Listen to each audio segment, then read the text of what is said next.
começar falando sobre o quinto bloco dos 7 blocos que nós dividimos, apresentando a proposta dos adventos do Cristo Pai. Então, o livro, como falamos, tem 90 capítulos. Nós estamos apenas fazendo uma síntese para se ter uma ideia.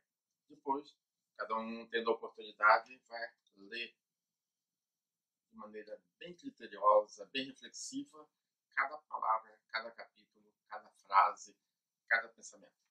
Posteriormente, em outras oportunidades, nós vamos assim esmiuçar cada capítulo. Começando o quinto bloco, é sobre a Suprema Devoção. O capítulo trata, conforme já deve ser notado, que não se trata de fanatismo, mas tem determinados momentos que nós temos que adquirir aquela sacralidade quando vamos falar das coisas de Deus, das coisas do Pai.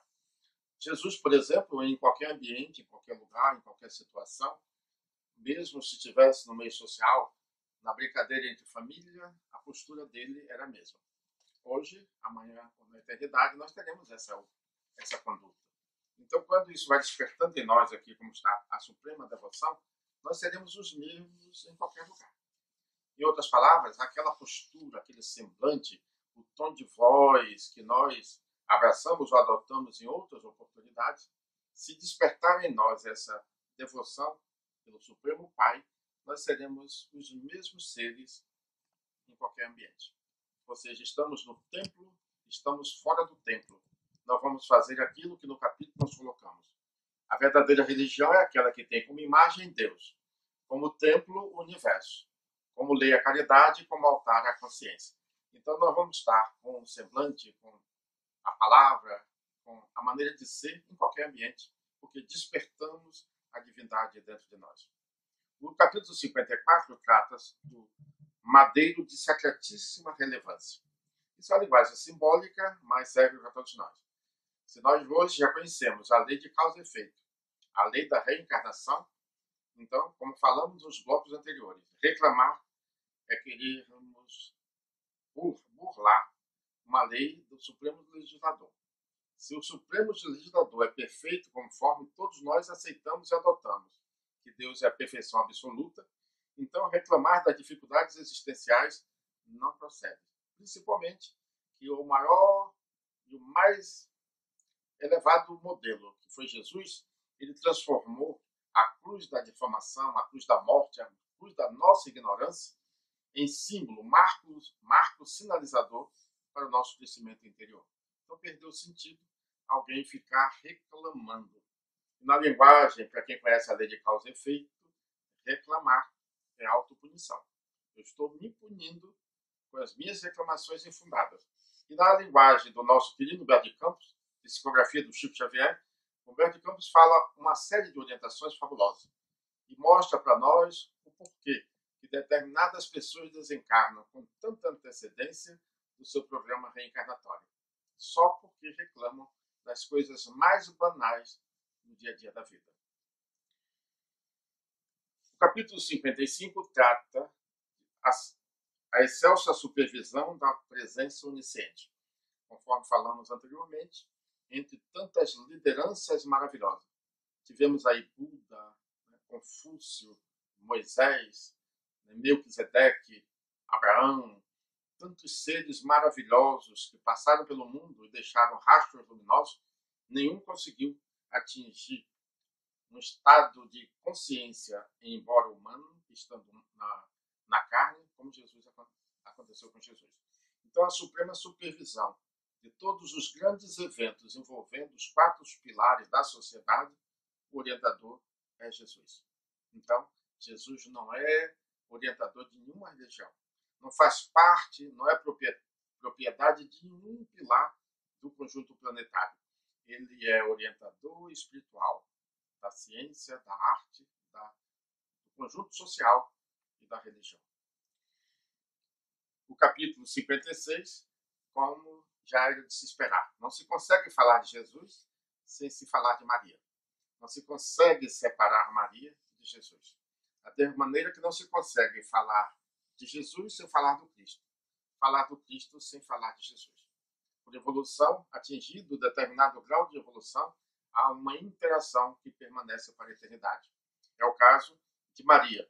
Entre tantos atributos que a espiritualidade faz referência a ela, entre tantas maravilhas que ela desempenha no plano espiritual, no plano luz, ela tem uma participação real, verdadeira entre nós que estamos aqui encarnados. Maria é a patronesse dos adventos crísticos. Ela patrocina o que está acontecendo com o mundo, com o nosso planeta, com a nossa humanidade. Então, mais uma vez esclarecendo, Maria ou as consciências superiores não ficam presas aos redutos, às pátrias, aos torrões pátrios. Esses espíritos são orientadores de um conjunto planetário.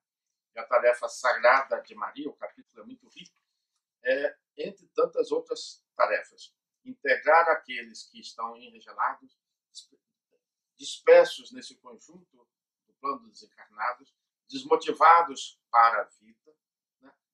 Maria tem uma participação porque ela, sendo principalmente, ela é portadora da manifestação do carinho, do amor, da ternura, então ela tem uma habilidade incomum para conviver com esses ambientes humanos encarnados e tirar essa energia que possa tocar a emoção daqueles que estão dispersos e espalhados pelo planeta. O capítulo 57 trata dos adventos cósmicos voltados para a Terra. É uma linguagem muito abrangente e quase sempre nós não temos palavras nem frases que possam expressar uma linguagem dessa natureza.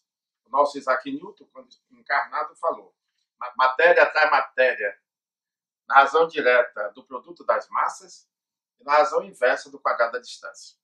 Com isso, todos nós conceituamos que o universo interage em qualquer parte, em qualquer ponto, altitude ou latitude, o nosso universo criado, o universo material, tem interação.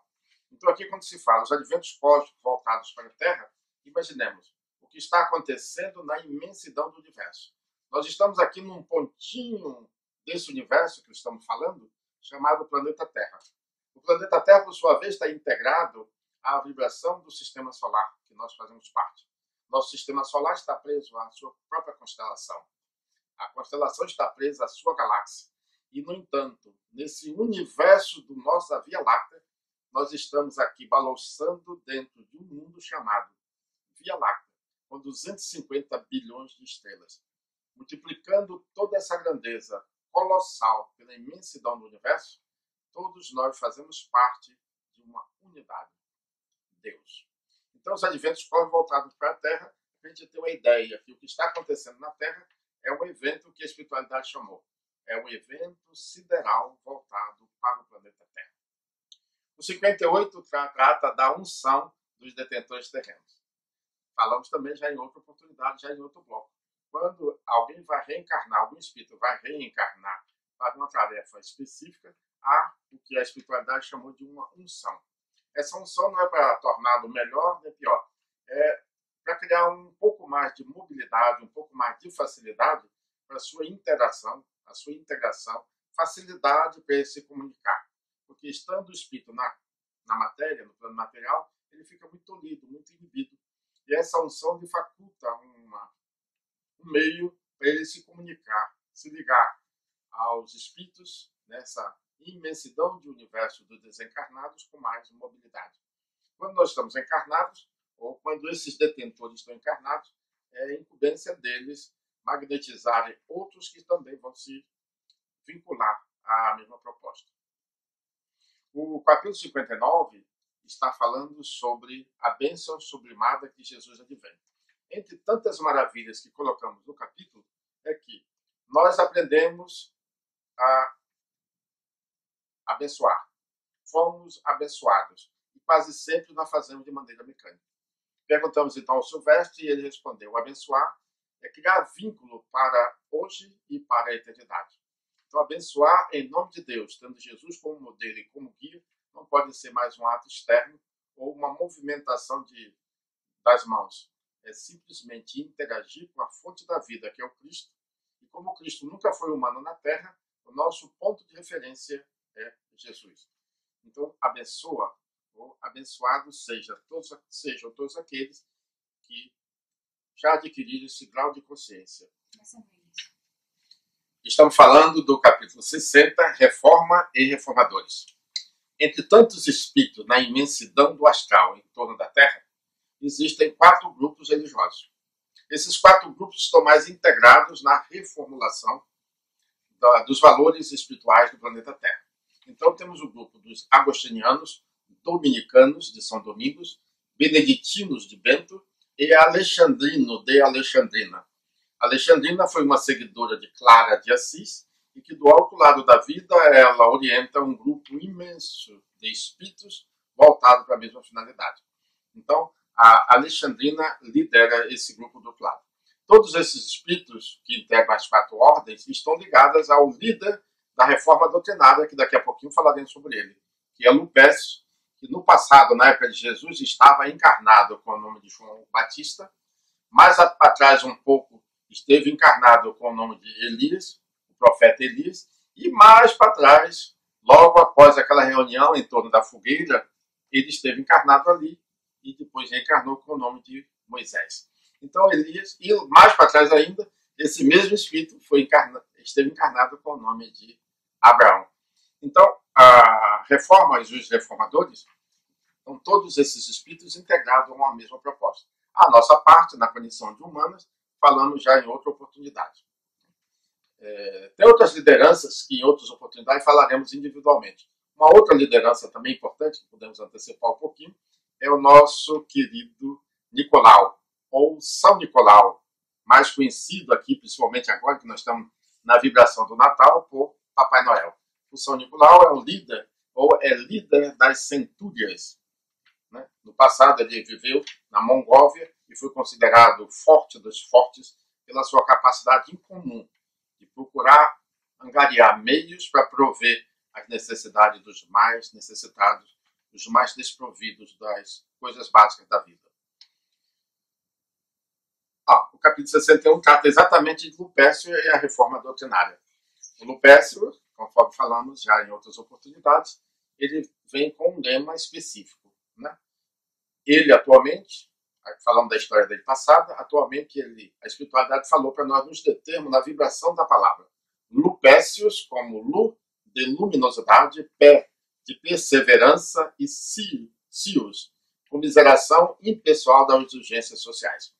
O Lupécio, ou a espiritualidade que coordena esse advento, fala que se não houver essa integração, onde todos, pelo exercício eterno da fraternidade, da solidariedade, da compreensão, não conseguiremos dar objetividade à própria vida. Então o trabalho do Lupécio não é simplesmente reformar uma religião. Diz ele, ou diz a mensagem dele, que o primeiro passo para reformar uma sociedade é começar pela individualidade.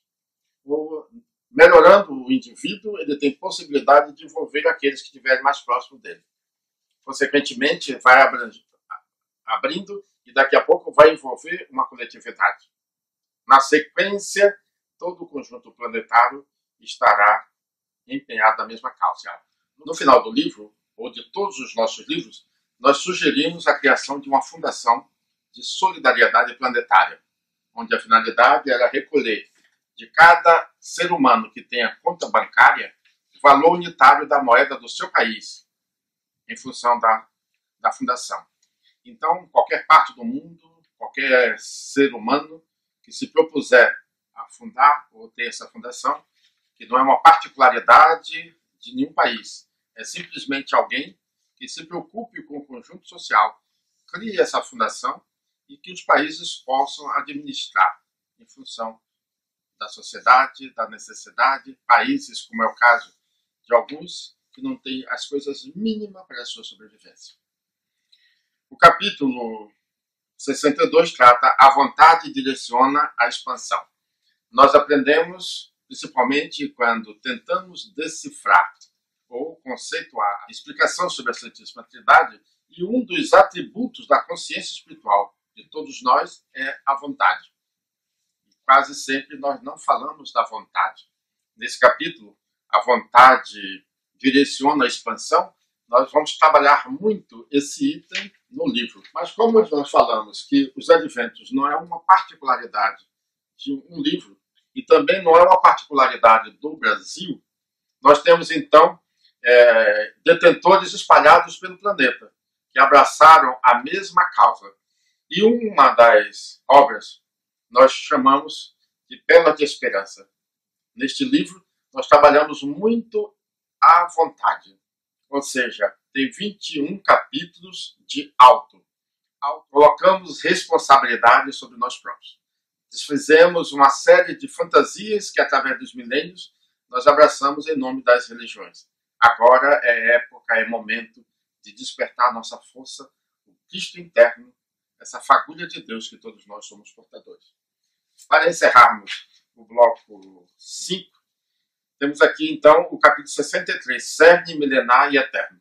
Tem determinados espíritos que, por razões quaisquer, mesmo tendo sido preparados, ungidos do outro lado da vida, para desempenharem a função sagrada de implantarem na consciência da sociedade os adventos crísticos, perderam o sentido, se distanciaram vibratoriamente de tudo que foi combinado. No entanto, o capítulo nos esclarece, né? Cerne, milenar e eterno. Esses espíritos não foram assim escolhidos de maneira aleatória. Eles foram escolhidos em função das suas experiências reencarnatórias, encarnando aqui, ali e acolá, se preparando, aguardando que o planeta adentrasse a vibração do mentalismo para a implantação. Novamente encarnados, implantarem os adventos. Então eles perderam, ou por enquanto estão, alguns afastados dessa proposta. O 64 trata da grandeza desta aurora. O nosso mestre Luiz Pai Joaquim de Aruanda, também citado como Anfion, o velho mestre, o sol excelso, tantos nomes maravilhosos que os seus colegas desencarnados deram a esse espírito. Então ele fala sobre a grandeza desta aurora. Embora nós tivéssemos tantos outros adventos no planeta Terra, em nenhuma época, desde que a Terra existe, nós tivemos um advento globalizador. O advento, os anteriores normalmente atenderam a uma situação, a um povo, a um continente. Nunca foi, porque também nós nunca tivemos a Terra integralmente habitada e conhecida como temos agora, os 5 continentes interagindo. Então a grandeza desta aurora é alguma coisa de excepcional. Aquilo que antes nossos líderes, representantes desse mesmo Cristo, tiveram com tanta dificuldade, realizaram com tantas dificuldades, hoje, num segundo, nós podemos interagir com a humanidade dos 4 cantos do planeta. Então, a grandeza desta aurora é única em abrangência, é única com essa nossa ligação interplano com o mundo espiritual consciente, é única. E aí encerra esse nosso bloco falando sobre os divinos sentidos. Falamos nos blocos anteriores, me parece que foi no bloco 1 e 2, sobre a misericórdia. E a espiritualidade ali reforça mais uma vez. Nós podemos utilizar todos os artifícios, todos os meios para a nossa reforma interior. Lermos os maiores e os melhores compêndios de uma sociedade.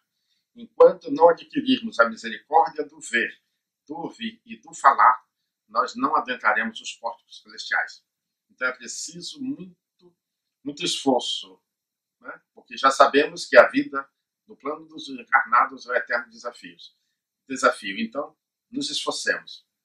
Vamos medir as nossas palavras. Vamos seguir a orientação de Sócrates, quando falou, né?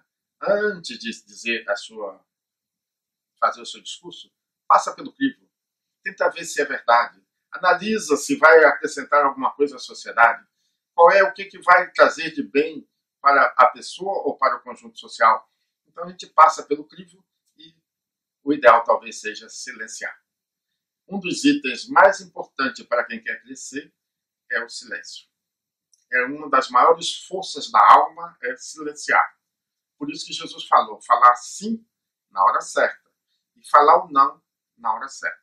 E às vezes nós ficamos com uma série de colocações totalmente desprovidas do conhecimento, da veracidade, e ficamos divulgando aquelas coisas que não procedem para aqueles que querem refletir para o mundo, aquele que foi caminho, verdade e vida para todos nós. Voltaremos com o bloco 6 em outra oportunidade.